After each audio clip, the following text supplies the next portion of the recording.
The Gospel of St. Luke, chapter 23. Jesus is brought before Pilate and Herod. Of Barabbas, of Simon the Cyrenian, the woman make lamentation. Christ crucified. He prayeth for his enemies. He converteth the thief, and many other at his death, and is buried. Then the whole multitude of them arose and led him unto Pilate, and they began to accuse him, saying, We have found this man perverting the people, and forbidding to pay tribute to Caesar, saying that he is Christ, a king. And Pilate asked him, saying, Art thou the king of the Jews? And he answered him and said, Thou sayest it. Then said Pilate to the high priests and to the people, I find no fault in this man. But they were the more fierce, saying, He moveth the people, and teacheth throughout all Judea, beginning at Galilee, even to this place. Now when Pilate heard of Galilee, he asked whether the man were a Galilean. And when he knew that he was of Herod's jurisdiction, he sent him to Herod, which was also at Jerusalem in those days. And when Herod saw Jesus, he was exceedingly glad, for he was desirous to see him of a long season, because he had heard many things of him, and trusted to have seen some sign done by him. Then questioned he with him of many things, but he answered him nothing. The high priest also and scribes stood forth and accused him vehemently. And Herod with his men of war despised him and mocked him, and arrayed him in white, and sent him again to Pilate.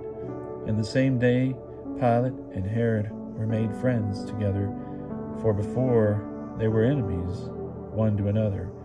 Then Pilate called together the high priests and the rulers and the people, and said unto them, Ye have brought this man unto me as one that perverteth the people. And behold, I have examined him before you, and have found no fault in this man of those things whereof ye accuse him. No, nor yet Herod, for I sent you to him, and lo, nothing worthy of death is done to him. I will therefore chastise him, and let him loose, for of necessity he must have let one loose unto them at the feast. Then all the multitude cried at once, saying, Away with him, and deliver to us Barabbas, which for a certain insurrection made in the city and murder was cast into prison. Then Pilate spake again to them, willing to let Jesus loose. But they cried, saying, Crucify, crucify him. And he said unto them the third time, But what evil hath he done? I find no cause of death in him. I will therefore chastise him, and let him loose. But they were instant with loud voices, and required that he might be crucified, and the voices of them and of the high priests prevailed. So Pilate gave sentence that it should be as they required. And he let loose unto them him that for insurrection and murder was cast into prison, whom they desired, and delivered Jesus to do with him what they would. And as they led him away, they caught one, Simon of Cyrene, coming out of the field, and on him they laid the cross to bear it after Jesus. And there followed him a great multitude of people and of women, which women bewailed and lamented him. But Jesus turned back unto them and said, Daughters of Jerusalem, weep not for me, but weep for yourselves and for your children. For behold, the days will come when men shall say, Blessed are the barren, and the wombs that never bare, and the paps which never gave suck. Then shall they begin to say to the mountains, Fall on us, and to the hills cover us. For if they do these things in a green tree, what shall be done to the dry? And there were two others, which were evildoers, led with him to be slain. And when they were come to the place which is called Calvary, there they crucified him, and the evildoers, one at the right hand and the other at the left. Then said Jesus, Father, forgive them, for they know not what they do. And they parted his raiment and cast lots, And the people stood and beheld, and the rulers mocked him with him, saying, He saved others, let him save himself, if he be the Christ, the chosen of God.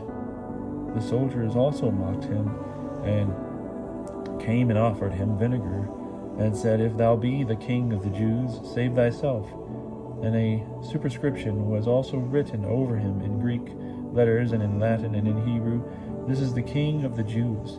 And one of the evildoers which were hanged railed on him, saying, If thou be the Christ, save thyself and us.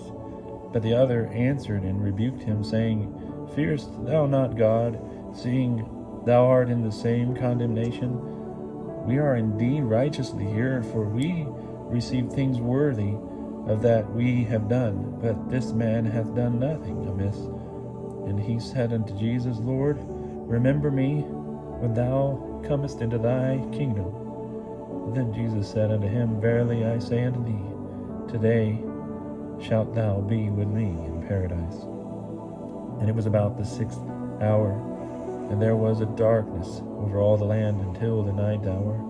And the sun was darkened, and the veil of the temple rent through the midst. And Jesus cried with a loud voice, and said, Father, into thine hands I commend my spirit. And when he thus had said, he gave up the ghost. Now when the centurion saw what was done, he glorified God, saying, Of a surety this man was just. And all the people that came together to that sight, beholding the things which were done, smote their breasts and returned. And all his acquaintance stood afar off, and the women that followed him from Galilee, beholding these things. And behold, there was a man named Joseph, who was a counselor, a good man and a just. He did not consent to the counsel and deed of them, which was of Arimathea, a city of the Jews, which also himself waited for the kingdom of God. He went unto Pilate and asked the body of Jesus, and took it down and wrapped it in a linen cloth, and laid it in a tomb hewn out of a rock, wherein was never man yet laid. And that day was the preparation, and the Sabbath drew on. And the women also that followed after, which came with him from Galilee, beheld the sepulchre, and how his body was laid. And there returned and prepared orders and ointments, and rested the Sabbath day according to the commandment.